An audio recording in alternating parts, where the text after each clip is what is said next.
Sir आप news देखते ही हैं। अभी आया है न्यूज़ कि बिहार में अरविंद केजरीवाल अपने मतलब पूरी सीटों पे अपनी मतलब पार्टी के मतलब उतारेंगे, कैंडिडेट उतारेंगे, तो कैसे देखते हैं? नहीं, बढ़िया है। हम तो स्वागत करते हैं भाई। चुनाव आयोग को कुछ तो इनकम होनी चाहिए। ऐसे इनकी ज़मानतें जब्त होने का रिकॉर्ड है, तो ज़मानतें जब्त होंगी, चुनाव आयोग के पास कुछ पैसा आएगा। अब इनकी भूख ज़्यादा बढ़ी और कहते हैं इनको बिहार याद आने लगा। कितनी उम्र में कि भाई एक स्टार्टअप शुरू हुआ था दिल्ली में, भाई उसने तो दो टर्नओवर वो रह गया, पंजाब में भी सीएम बना लिया उसने, आम आदमी पार्टी ने। नए प्लेयर एक अरविंद केजरीवाल वहाँ पैदा हुए हैं, प्रशांत किशोर, वो भी सपने दिखा रहे हैं अन्ना हजारे के जैसे वो दिखाते थे ना ये अरविंद केजरीवाल जी। इनकलाब, स्वराज, फलाना ढिमकाना, रोजगार। ये एक तरफ कांग्रेस है, उसका प्रमुख चेहरा है कन्हैया कुमार, जो बिहार की अखंडता के ऊपर जो विश्वास नहीं रखता हो, जो देश की अखंडता के ऊपर विश्वास नहीं करता, जो देश की सुरक्षा करने वाले सैनिकों को रेपिस्ट कहता हो, जो कहता है भारत तेरे टुकड़े होंगे इंशाअल्लाह, उसके साथ खड़ा पाया जाता है। जो कम्युनिस्ट कभी विचारधारा को मानता था, क्या वह राज करना डिजर्व करता है? क्या लैंड फॉर जॉब स्कैम में तेजस्वी का नाम नहीं है? उसके ऊपर इंक्वायरी नहीं चल रही? तो अगर वो भी अगर भ्रष्टाचारी में उसका नाम आ रहा है आज, नहीं तो कल उसको सजा भी होगी। वो तो फाइनल स्टेज में, क्या पता वो चुनाव ही ना लड़ पाए और उनको सजा हो जाए। आज केस उस ट्रायल पे, उस जगह पे पहुंच चुका है। तो यही है कि इनके कोई नहीं है टक्कर में, एनडीए आएगी दोबारा। सर क्या नाम हुआ आपका? मेरा नाम पवन केसर है। सर आप न्यूज़ देखते ही हैं। अभी आया है न्यूज़ कि बिहार में अरविंद केजरीवाल अपने मतलब पूरी सीटों पे अपनी मतलब पार्टी के मतलब उतारेंगे, कैंडिडेट उतारेंगे, तो कैसे देखते हैं? नहीं, बढ़िया है। हम तो स्वागत करते हैं भाई। चुनाव आयोग को कुछ तो इनकम होनी चाहिए। ऐसे इनकी ज़मानतें जब्त होने का रिकॉर्ड है, तो ज़मानतें जब्त होंगी, चुनाव आयोग के पास कुछ पैसा आएगा, नहीं तो रिफंड हो जाता है। तो इनका रिकॉर्ड रहा है उत्तराखंड में भी, इनके रिकॉर्ड रहे हैं गोवा में भी, और कई जगह जो है रिकॉर्ड ही उत्तर प्रदेश में रहा, जहाँ जहाँ इन्होंने लड़ा। बात यहाँ एक प्रश्न ये उठता है, अभी पीछे लोकसभा का चुनाव हुआ था, महाराष्ट्र का भी चुनाव हुआ है, तब तो ये बाहों में बाहें डालकर कहते इंडिया अलायंस। कहाँ गया वो इंडिया अलायंस? क्या बिहार में है? तो क्या लग रहा है कि में था इंडिया अलायंस फिर बिहार में एकजुट हो जाए शायद? आपको नहीं लग रहा है? आपको इंडिया अलायंस कभी था ही नहीं, तो एकजुट कहाँ से हो जाएगा? एक तरफ पीडीए बन रहा था कहीं पे, एक तरफ अरविंद केजरीवाल अलग से अपनी नाव चला रहे थे। अभी बिहार में भी वही चल रहा है।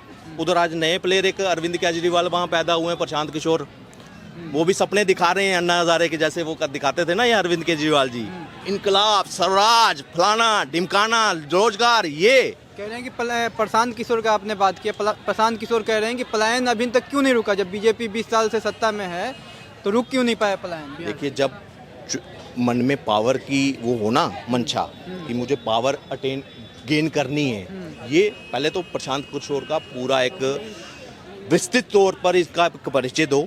ये क्या है? ये स्ट्रैटेजिस्ट थे, इलेक्शन में स्ट्रैटेजी बनाते थे, अपनी पूरी मैन पावर ढकेल कर अलग अलग false narrative, positive narrative, negative narrative चला कर जनता के मैंडेट को प्रभावित करते थे। यही होता है काम, कि आप किसी को नैरेटिव बनाकर एक पक्ष को, अपनी पार्टी को जितवाना। ये होता था टारगेट इनका है। मैं गलत तो नहीं कह रहा। इन्होंने मोदी जी के लिए भी किया, इन्होंने ममता बनर्जी के लिए किया, और कांग्रेस के लिए, इंडिया अलायंस के लिए भी किया, है ना। अब इनकी भूख ज्यादा बढ़ी और कहते हैं इनको बिहार याद आने लगा। कितनी उम्र में कि भाई एक स्टार्टअप शुरू हुआ था दिल्ली में, भाई उसने तो दो टर्नओवर वो रह गया, पंजाब में भी सीएम बना लिया उसने, आम आदमी पार्टी ने। मैं क्यों पीछे हूँ? मैं तो लोगों को जिताता हूँ, मैं खुद क्यों नहीं जीतूं? बात आती है प्लानिंग क्या है।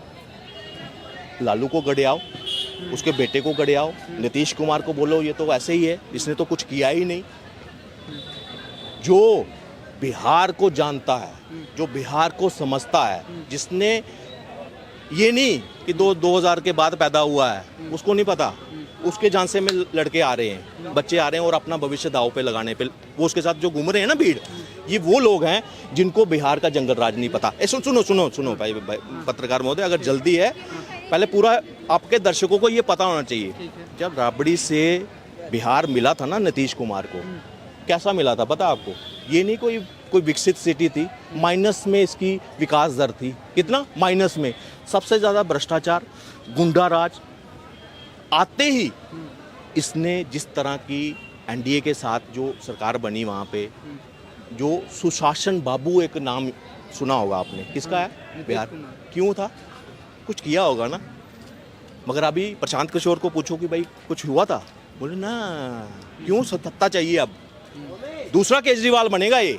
अभी से मेरी भविष्यवाणी है, जो आदमी मनमोहन सिंह को ग्रेट बता रहा है ना अपने उसमें, जबकि सबसे ज्यादा वर्स्ट सीएम हमारा मनमोहन सिंह रहा और उसको एक पढ़ा लिखा पीएम रहा, सबसे वर्स्ट पीएम में कहूंगा, सबसे नाक के नीचे घोटाले होते हैं, कई 12 लाख करोड़ के घोटाले जिसके हो गया, उसको अगर वो कहता है कि बड़ा बेस्ट है और पढ़ा लिखा स्ट्रेटेजिस्ट, मतलब अभी भी कहीं ना कहीं जो है ना अपनी, जिसको बोलते हैं ना ईमानदारी, वो क्या कहते हैं क्या बोलेंगे इसको, कि अपना झुकाव जो है कांग्रेस की तरफ है। लास्ट में ये क्या करेगा? ये कांग्रेस की इंडिया अलायंस की बी टीम बनकर उभर रहा है ये आदमी। लेकिन इनका ये कहना है कि ग्राउंड पे मैं सीएम बनने के लिए नहीं आया हूँ, मेरा यही है कि बिहार को बदलना है, मेरा बस यही मकसद है कि बिहार बदल जाए, किसी पलायन रुक जाए, गरीबी खत्म। 2011 की मैं वीडियो भेजता हूँ अरविंद केजरीवाल की, हम सत्ता में नहीं आएंगे, मैं कुर्सी पे नहीं आऊंगा, हम कोई राजनीति पार्टी नहीं बनाएंगे।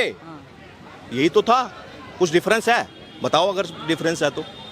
जो उनके आज के टाइम पर बिहार का युवा जो इस भ्रम में है कि ये कोई बदलाव लाएगा, बदलाव कैसे लाएगा इंडिविजुअल पार्टी? मैं आपको कहता हूँ, डबल इंजन की सरकार आपने शब्द चुना, जब से बिहार भाजपा की सरकार बनी केंद्र में, कई राज्यों में बनी, तो डबल इंजन की सरकार का आपने शब्द चुना। जिन जिन राज्यों में डबल इंजन की सरकार है वहाँ विकास दर देखो, और वही विकास दर हमें कंटिन्यू बिहार में चाहिए। और ये 5-10 साल नहीं, कम से कम 50 साल हमें बिहार को, अगर पुरानी उसका अगर जैसे उसकी गौरव था अगर वहाँ तक पहुँचाना है तो कम से कम 50 साल भाजपा को वहाँ देने पड़ेंगे। मैं कहता हूँ एनडीए भी नहीं, प्योर भाजपा। मैं तो यहाँ तक कहूँगा, क्योंकि बहुत सी ऐसी चीज़ें थी नीतीश कुमार की वजह से, जो मॉडल, जो नीतियाँ थी लागू करना, जैसे बिहार के बाकी अलायंस के कई और राज्यों में भी अलायंस सरकार है, एनडीए की सरकार है, जो उसमें नीतियों फॉलो होती थी, वहाँ कहीं जगह, ये मेरी कंप्लेंट है अपनी व्यक्तिगत, नीतीश कुमार वहाँ पे एक बैरियर बनते थे। वो अपनी जाति की पॉलिटिक्स देखते थे, अपना उसमें कई जगह वो लागू नहीं हो पाती थी। बिहार के युवाओं के पास आज एक मौका है। प्रशांत किशोर अभी नई पार्टी है, नई नवेली पार्टी है, वो 5 साल के बाद दोबारा आ सकता है। मगर इस वक्त जो एक केंद्र सरकार की नीति जो आपके बिहार के लिए बनी है, एक स्ट्रैटेजी बनी है अगले 20 साल की, वो उनको पूरी करने दीजिए। बिहार जो है, कोई भी बिहारी जो है बाहर नहीं जाएगा, बाय चॉइस जाएगा, मजबूरी में नहीं जाएगा। तो आपका कहना है कि डबल इंजन का जहाँ सरकार होगा वहीं पे मतलब विकास होगा, और स्टेट में विकास नहीं होगा? इसका मतलब बिहार में अगर बीजेपी अगर पूर्ण बहुमत से नहीं आती है सत्ता में तो बिहार का विकास नहीं होगा? मेरी एक बात सुनिए, विकास तब भी हो रहा है। अभी तो एनडीए के है ना, कितने टेन्योर से चल रहा है एनडीए? काफ़ी समय से चल रहा है। तो जो अगर फुल फ्लैज डबल इंजन की सरकार बैठ जाती है, कोई वहाँ पे कोई रोड़ा नहीं है बीच में, कोई अपनी जाति की पॉलिटिक्स की वजह से नीतियों में छेड़छाड़ नहीं कर रहा, उसमें डायरेक्ट लाभ होगा बिहार के युवाओं को, बिहार के लोगों को, बिहार की माताओं को, बिहार की बहनों को। आज जिस तरह से कॉरिडोर निर्मित किया जा रहा है, बिहार की में इतना सामर्थ्य है ना, उसके टूरिज्म में इतना, उसमें इतने पुराना जो कल्चरल टूरिज्म उसमें इतना हो सकता है, आज उस पर नज़र गई है। अयोध्या राम बना, सीता कॉरिडोर बन रहा था वहाँ पे, किसकी इनिशिएटिव है? नालंदा का, दोबारा उसको रिवाइव किया गया। जो कौन सा है जो नालंदा जहाँ पे है, बोध गया जो है, उसको विकसित किया जा रहा है। सर्कुलर हाईवेज बनाए जा रहे हैं कि ताकि ज़्यादा से ज़्यादा डबल 6 लेन रोड जो वहाँ से प्रयागराज से वो उस तरफ जा रहा है, जो डायरेक्ट कनेक्शन दे रहे हैं। तो मुझे एक चीज़ बताइए, कल को एक थर्ड मतलब बाहर आउट ऑफ द, क्योंकि एनडीए का हिस्सा नहीं है प्रशांत किशोर, अगर वो आ जाता है या आरजेडी आ जाती है, आपको लगता है केंद्र के साथ समन्वय बन पाएगा उसका? फिर एक्सक्यूजेज चलेंगे केजरीवाल की तरह, मुझे वो काम नहीं करने दे रहा, मुझे ये काम नहीं होने दे रहा। और सबसे बड़ी बात है, आज जो 2000 के बाद पैदा हुए हैं, मैं कहता हूँ आप थोड़ी देर रील देखना बंद करो, आप फेसबुक पे स्क्रॉल बंद करो, यूट्यूब पे बंद करो, एक बार पुरानी खबरें 90 से लेकर 97 तक लालू प्रसाद का वो जो काल है ना, उसकी खबरें देखना, हेडलाइन देखना कि पत्रकारों के ऊपर कैसे अटैक हुआ करते थे, महिलाओं के ऊपर, व्यापारियों के ऊपर, आईएएस ऑफिसर्स, चाहे वो आनंद मोहन हो, चाहे वो जो चंपा विश्वास आईएएस की बीवी थी, उसका किस तरह से शोषण हुआ था। साधु यादव का वो अध्याय याद करो जब उसने अपना डीएनए देने से मना कर दिया था। शुभ दिना दिहाड़े लोगों को लूट कर सारी फैक्ट्रीज वहां से निकल गई थी। खुद जो आईएएस हैं, आईपीएस हैं बिहार में, वो बिहार में बसना नहीं चाहते थे। ये किसकी थी देन? जंगल राज की। उसके बाद सुन लीजिए, उसके बाद जब राबड़ी देवी जी आई वहाँ पे कि कहा कि महिला है, महिलाओं का वो सम्मान करेंगे, कई ऐसे डायरेक्ट जो है अपनी वर्चस्व दिखाने के नाम पर इन्होंने क्या किया, शोरूम लूटे अपनी बेटी के उसमें हाईलाइटेड है वो चीज़ें। और सुनो, अभी 2 साल का ट्रेलर मिला इनको, 17 महीने या 2 साल का, जब आरजेडी और जेडीयू की दोबारा अलायंस में कोई प्रमुख काम कहते हैं कि हमने इतनी नौकरी निकाल दी, फलाना ढिमकाना कर दिया। उसके साथ और क्या किया पता आपको? एक पुराना जंगल राज का ट्रेलर दिया, क्या कि जेल के नियम बदल कर उसमें अमेंडमेंट कर आनंद मोहन को छुड़ाने का काम किया। उनके साथ और कई ऐसे जो बाहुबली थे उस टाइम के, उनको छुड़ाने का, जो अपनी पार्टी के थे या नहीं? आप खुद विश्लेषण करो इस चीज़ का और फिर रखो कि हमने किस तरफ जाना है। एक तो दूसरी पार्टी, चाहे वो लालू है, चाहे वो है, ये सिर्फ एक जाति की पॉलिटिक्स लेकर चल रहे हैं और समीकरण बना रहे हैं कि मुस्लिम वोट हमारे साथ इतना जुड़ जाएगा, यादव, हाँ एमवाई वाला, और यादव इतना जुड़ जाएगा, दलित इतना जुड़ जाएगा, फलाना। बस उसी समीकरण पर बैठे हैं। पूरे बिहार का जिम्मा कौन लेगा? एक तरफ कांग्रेस है, उसका प्रमुख चेहरा है कन्हैया कुमार की अगर मुझे बताने की ज़रूरत नहीं है, जो बिहार की अखंडता के ऊपर जो विश्वास नहीं रखता हो, जो देश की अखंडता के ऊपर विश्वास नहीं करता, जो देश की सुरक्षा करने वाले सैनिकों को रेपिस्ट कहता हो, जो कहता है भारत तेरे टुकड़े होंगे इंशाअल्लाह, उसके साथ खड़ा पाया जाता है। जो कम्युनिस्ट कभी विचारधारा को मानता था, वो क्या लगता है कि सबसे इतिहास में सबसे विकसित ज्ञान के स्तर पर जो कल्चरल जिसकी वैल्यूज़ थी, प्रभु श्री राम का मायका, क्या वह राज करना डिजर्व करता है? देखिए, बिहार का लोग का ये कहना है कि जब भी चुनाव का बात आता है बिहार में, तो फिर मंदिर मस्जिद इसी में फंसा के और यहाँ पे वोट ले लिया जाता है, विकास की बात ही नहीं होती। फिर आप वहाँ पे जानकी मंदिर का बात करना स्टार्ट हो गया, बिहार चुनाव आ गया तो। लेकिन क्या वहाँ की जनता पूछ रही है कि जंगल राज क्या ख़त्म हो गया बिहार से पूर्ण तरीके से? मैं एक चीज़, इसका एक काउंटर में बताता हूँ। जानकी मंदिर तो बन रहा है, चर्चाओं में है, अयोध्या मंदिर के बाद से ही लगभग 2 साल हो गए, उसके बाद शुरू हो गया था काम। मैं कहता हूँ राम मंदिर तो बन गया ना उत्तर प्रदेश में, क्या विकास होना बंद हो गया वहाँ पे? कि सिर्फ मंदिर मस्जिद का ही अगर राजनीति करनी होती, क्या वहाँ रोड बनना बंद हो गए, कॉलेजेस बनना बंद हो गए? आज वहाँ डेवलपमेंट हो रही है। मंदिर मस्जिद जो है वो एक हमारा हिंदू समाज है, उसकी एक आस्था का विषय है। आप उसको पॉलिटिसाइज आप लोग कर रहे हो। आपको वहाँ पे हॉस्पिटल चाहिए था राम मंदिर की जगह।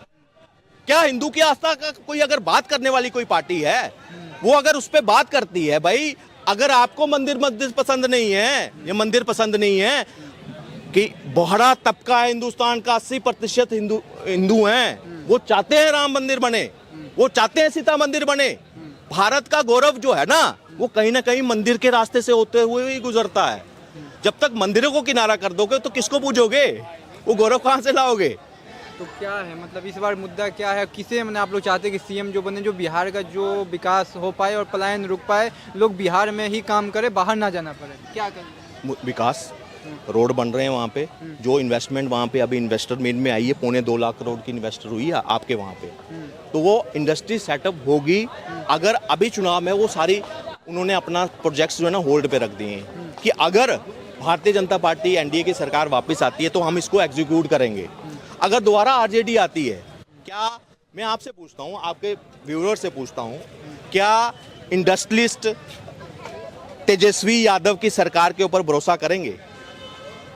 जिस सरकार ने पिछले वहाँ पे उनको भगाने का काम किया, गुंडा गर्दी बनवाई, एक्सटॉर्शन वहाँ पे चलता रहा, क्या वो दोबारा उस पर विश्वास करेंगे? तेजस्वी यादव को मौका ही कहाँ मिला? लालू यादव को मौका मिला था, लेकिन तेजस्वी यादव कह रहे हैं कि हम युवा हैं, इस बार बिहार को हमें मौका दीजिए, पूरा बिहार को हम बदल देंगे।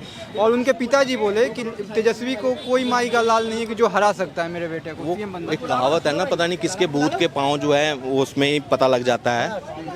अभी पीछे जब इनकी सरकार बनी, ये सीबीआई के अफसरों को, जो सीबीआई इंक्वायरी करने आ रही थी लैंड फॉर स्कैम में, या तो ये दूध के दुले होते कि लालू के साथ इनका कोई था ही नहीं, जो उनमें गुण हैं चोरी के, भ्रष्टाचार के, वो इनमें ना होते तो इन पे विश्वास किया जा सकता था।